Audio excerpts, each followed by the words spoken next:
कर्णयो कर्णिकारं बिभ्रद्वाट कनकविशं वेजन्ती च मालां चन्द्राण वेणोरदर्शुदया पूरयन् गोपवृन्दे वृन्दारण्यं स्वपदर्वणं प्रावेशदगीतकीरति।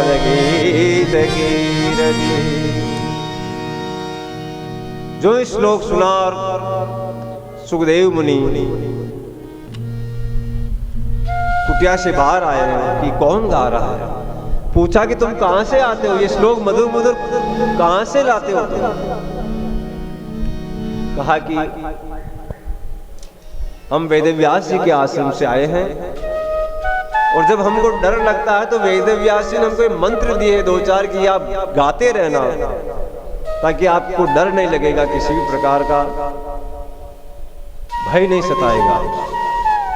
दूसरे दिन गए तो वो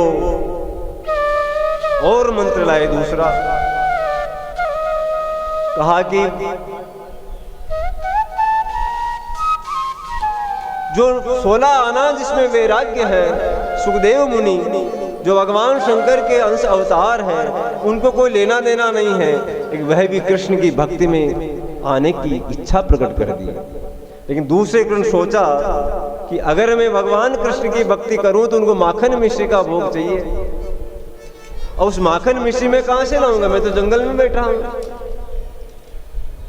क्योंकि कन्हैया को तो और सब कुछ खिला दो लेकिन माखन मिश्री ना मिले तो वो रजता नहीं है। इसलिए हमारे वल्लभ संप्रदाय के लोग गुजराती मानस ऐसा गाते हैं एक पद,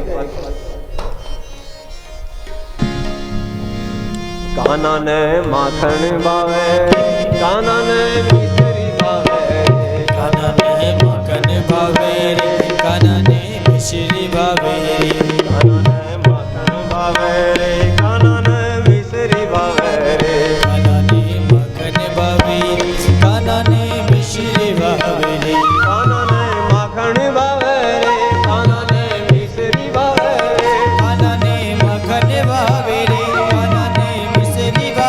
रे, काना ने माखन बावे रे, काना ने मिश्री बावे रे, काना ने माखन बावे रे, काना ने मिश्री बावे रे, काना ने माखन बावे रे, काना ने मिश्री बावे रे, काना ने माखन बावे रे, काना ने मिश्री बावे रे।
हरिधरा हूँ घुंघरा धरूं घेवर धरो सही, हरिधरा हूँ घुघरा धरो घेवर धरो सही, मोहन थालन मालपुआ हो मोहन थालन मालपुआ पर माखन देवल थी, काना ने काना ने मिश्री बावे रे, काना ने माखन बावे, काना ने मिश्री बावे रे।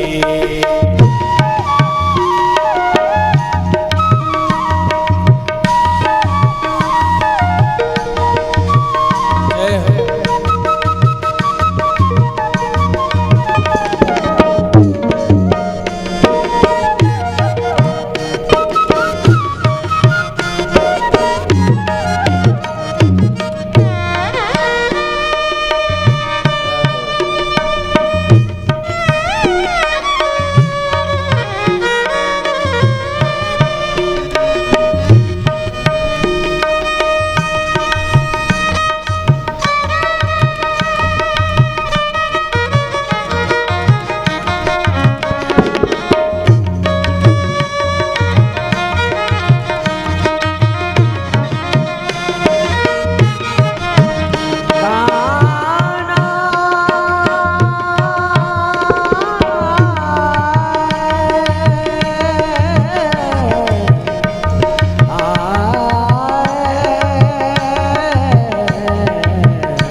कानने मगन भावे रे कानने मिश्री भावे रे कानने मगन भावे रे कानने मिश्री भावे रे मगन भावे रे कानने मिश्री भावे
सुखदेव जी ने सोचा कि मैं कन्हैया की भक्ति करूं तो माखन मिश्री कहां से लाऊंगा।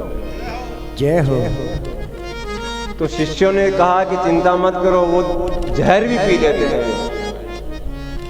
जय हो। उनको माखन मिश्री ना भी मिले तो कोई परवाह नहीं, वो तो भक्तों की भावनाओं को साकार करने के लिए अभावग्रस्त हो जाते हैं, इच्छा युक्त हो जाते हैं, कामना युक्त हो जाते हैं वो। बाकी भगवान को क्या इच्छा है, कोई भी इच्छा नहीं, उनको तो अभावग्रस्त है ही नहीं, अभाव है ही नहीं किसी भी बात का। ऐसे ऐसे करते करते श्लोक लाए तो धीरे धीरे व्यास जी नंदन सुखदेव मुनि शिष्यों के साथ व्यास जी के आश्रम में आ जाते हैं। जो ही व्यास जी के आश्रम में सुखदेव मुनि आते हैं तो बड़े प्रसन्न मन से आलिंगन करते हैं। बेटा सुखदेव, मैं बहुत प्रसन्न हूं कि तुम आज वापस आ गए हो, और मेरी जो एक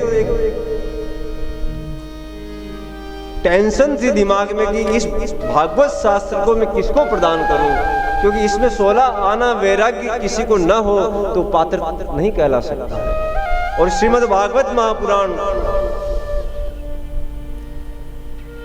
ये वैष्णव का संहिता है, भागवत महापुराण वैष्णव नाम पुराणाम संहिता है, तो ये कोई बिना पात्र के नहीं दी जाती है। और बेटा सुखदेव, तुम इसके पात्र हो, इसको ग्रहण कीजिए। सुखदेव जी को भगवान वेद व्यास जी ने पूरी भागवत सुनाई, और वही भागवत सुखदेव मुनि ने गंगा के तट पर आनंद घाट पर राजा परीक्षित को सुनाई गई। वही कथा नैमिषारण्य में गोमती के तट पर सूत जी महाराज सोनकादिक ऋषि को कथा सुना रहे हैं। तो जब कथा सुना रहे थे सुखदेव मुनि, तो सब देवता आए।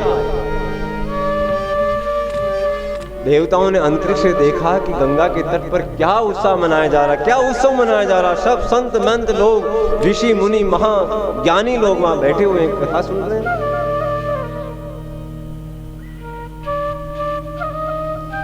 तो कलश, अमृत का कलश लेकर के आए। उनको पता था कि राजा परीक्षित की मृत्यु 7वें दिन होने वाली है।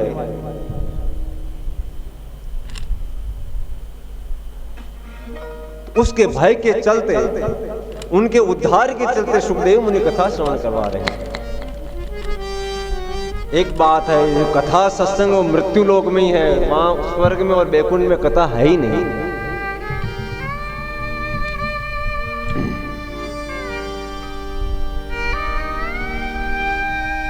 तो सब अमृत का कलश लेकर के देवता आते हैं और कहा सूत जी महाराज को, राजा परीक्षित को कहा कि आपको मृत्यु का भय लग रहा है, तो जो स्वर्ग का अमृत लाए हैं वो आप पी लीजिए और हमको कथामृत का पान करा दीजिए। तो राजा परीक्षित ने कहा कि पहले मुझे यह बताइए कि इस स्वर्ग के अमृत को पीने से क्या होता है और कथामृत के पीने से क्या होता है। तो सुखदेव मुनि को पूछा कि प्रभु आप इसका निराकरण कीजिए। तो सुखदेव मुनि ने कहा कि स्वर्ग का अमृत पीने से तो व्यक्ति दीर्घायु को प्राप्त होता है, अमर हो जाता है शरीर से, और इस कथामृत को पीने से दिव्यता को प्राप्त हो जाता है। तो राजा परीक्षित ने कहा कि नहीं नहीं, मुझे दीर्घ आयु नहीं चाहिए, मुझे दिव्यता चाहिए कि मरने के बाद भी लोग मेरा यशोगान गुणानुवाद गाते रहे। क्योंकि जो भी शरीर से अमर हो गए उनकी जर्जर अवस्था हो गई, लेकिन शरीर नहीं छूट पा रहा है।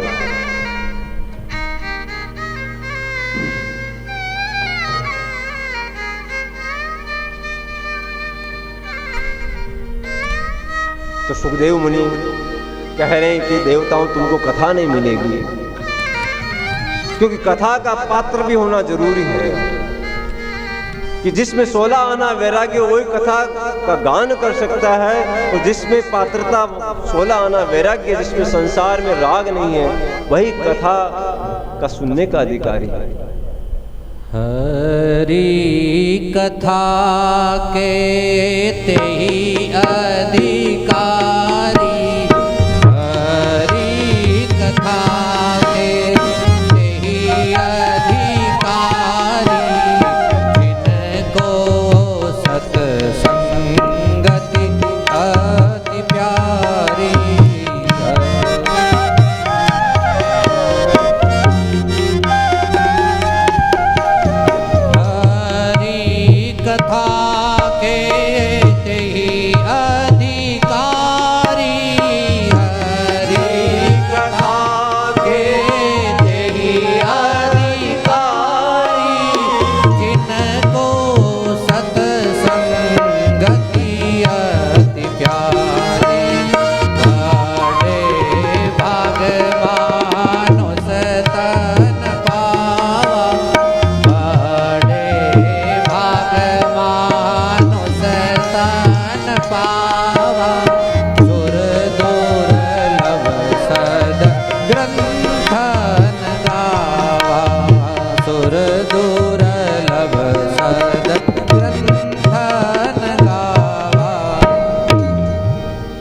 नारद जी महाराज को जवाब मिला कि सत्संग का फल यह है, तो गुणानुवाद गाते हुए चलते चलते संसार में भ्रमण करते हुए सब तीर्थों का आनंद लेते हुए वृंदावन पहुंचते हैं। तो जो ही वृंदावन पहुंचे तो देखा कि एक तरुण युवती, उसके चारों ओर तरुण युवतियां हैं, लेकिन बीच में 2 वृद्ध बालक अचेत अवस्था में सोए पड़े पड़े।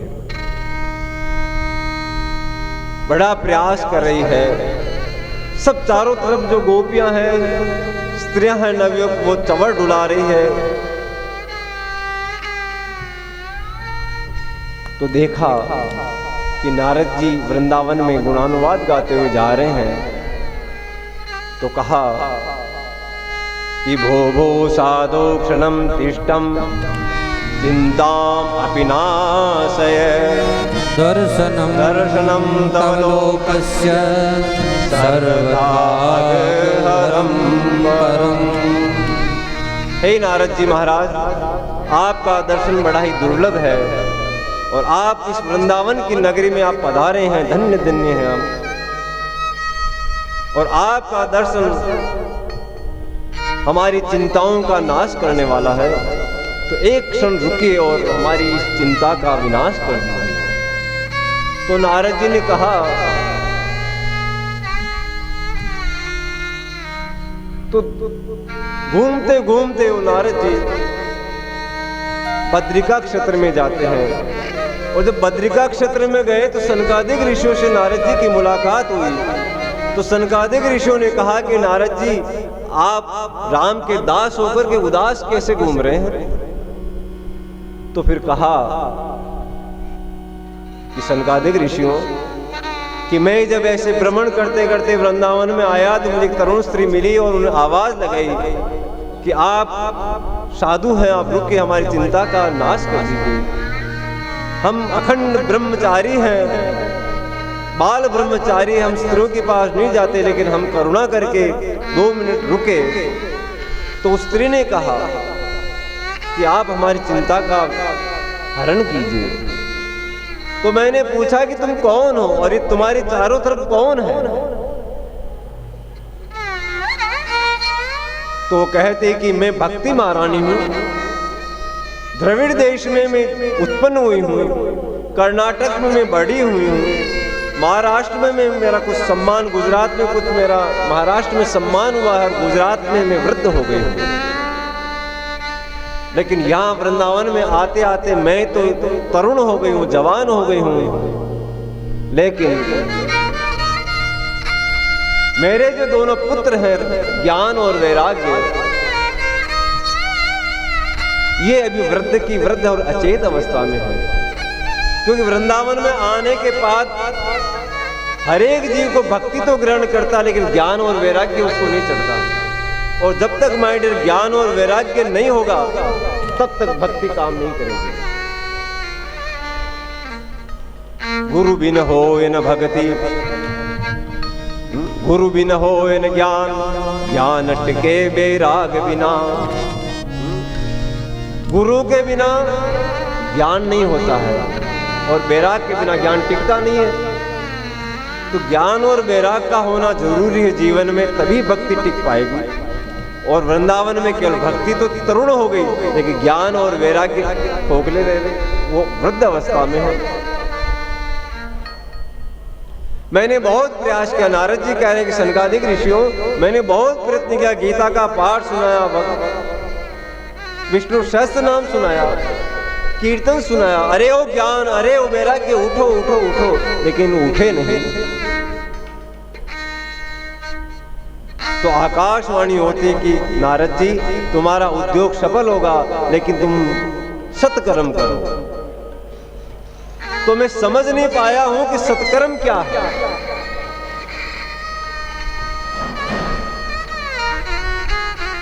ये दिमाग में उधेड़ बुन चल रही है कि सत्कर्म क्या है।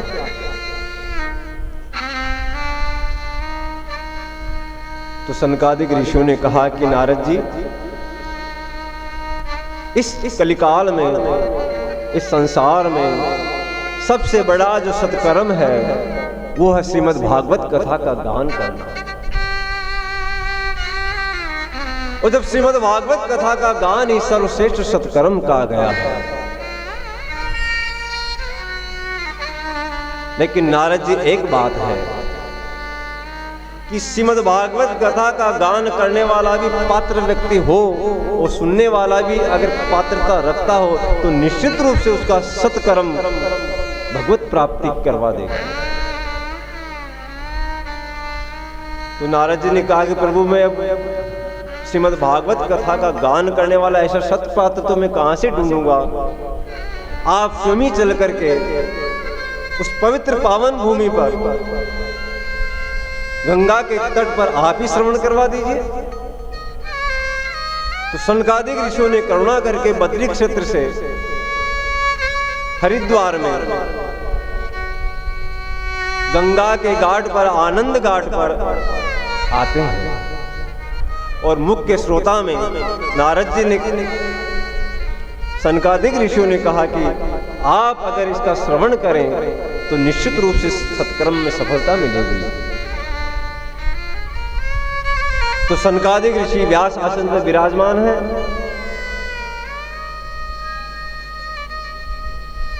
और नारद जी महाराज मुख्य श्रोता में है। और जितने भी ऋषि मुनि हैं सब को ऐलान किया गया कि सब आइए, यहाँ पर भागवत कथा का आयोजन हो रहा है। और जो नहीं आ रहे थे उनको भृगु ऋषि खींच खींच के लाए गए, चलो जीवन गंवा दोगे, राम नाम की लूट है, लूट सके तो लूट, अंत काल पछताएगा, प्राण जाएगा छूट, समय निकल गया कुछ नहीं।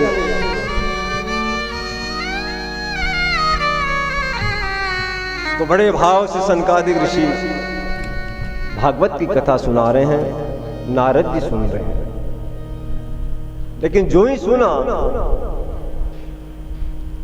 तो होता क्या है कि देखो, भक्ति में, श्रीमद् भागवत की गान में, सत्संग में वो एक ओज और तेज है कि सत्संग चल रहा था हरिद्वार में, और वह वृंदावन में जो ज्ञान और वैराग्य जो वृद्ध अवस्था में है,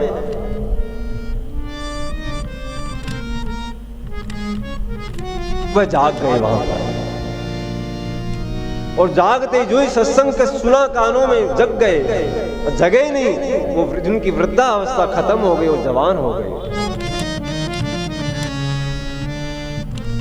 जो ही जवानी तरुण अवस्था आई, भक्ति महारानी अपने सब गंगा यमुना सरस्वती उस नदियों के जो दैविक रूप में आई थी, उनके साथ में कीर्तन करती हुई सब वृंदावन से आती है और उस कथा पांडाल में आ जाती है। आते ही देखा श्रोताओं ने, ऋषि मुनों ने कि हरि कीर्तन कहाँ से हो रहा है, और कथा पांडाल में माँ भक्ति महारानी कीर्तन करती हुई ज्ञान और वैराग्य के साथ में, और समस्त इस भूमि मंडल की जो नदियां हैं वो दैविक रूप धारण करके और आ रही है। श्री कृष्ण गोविंद हरे मुरारी।